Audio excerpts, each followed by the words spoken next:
Day 25 of New Moon Commitments, and today we're diving a little bit deeper into yesterday's self-reflection question, which was all about what limits us. You're asking yourself, what do I feel like is limiting me? And we want to dive a little bit deeper into those limits. Limits are things that we set on ourselves because we are energetic beings. There is no limit to us. We are infinite. Our energy is infinite. The things our energy can do and create is infinite. There are no limits. Limits are things that happen to us in this physical reality and the story that we tell ourselves about the physical reality.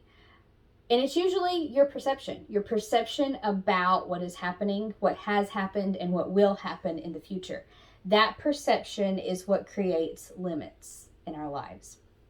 We put these limits on ourselves for a lot of reasons, but most of the time it's safety.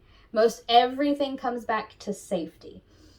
And, there can be other reasons, but ultimately it probably comes back to and boils down to safety. We put limits on ourselves to help us feel safe and comfortable and tended to and cared for. And anything outside of that comfort zone, anything that doesn't fit into this box of what we perceive as safe, can help us create a limit on ourselves.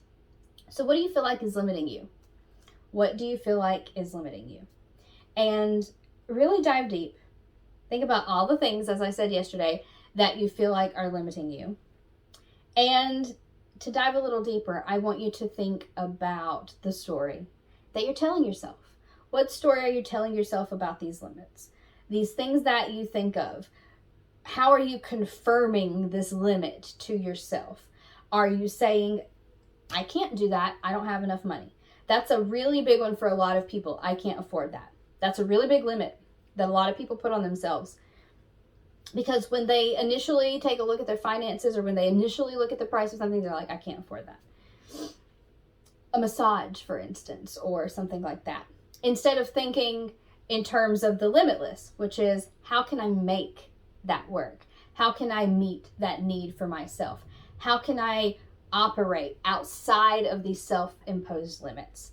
So to dig a little deeper, ask yourself, how can I operate outside of these self-imposed limits? And maybe even get curious about where those limiting ideas and stories came from. Are they physical limitations that you have? Do you feel like you don't have time for something, and how can you make that time? Where is this limit coming from? How did you come about putting it on yourself? And what can you do to think more in terms of limitless? Meet me back here tomorrow for another self-reflection question.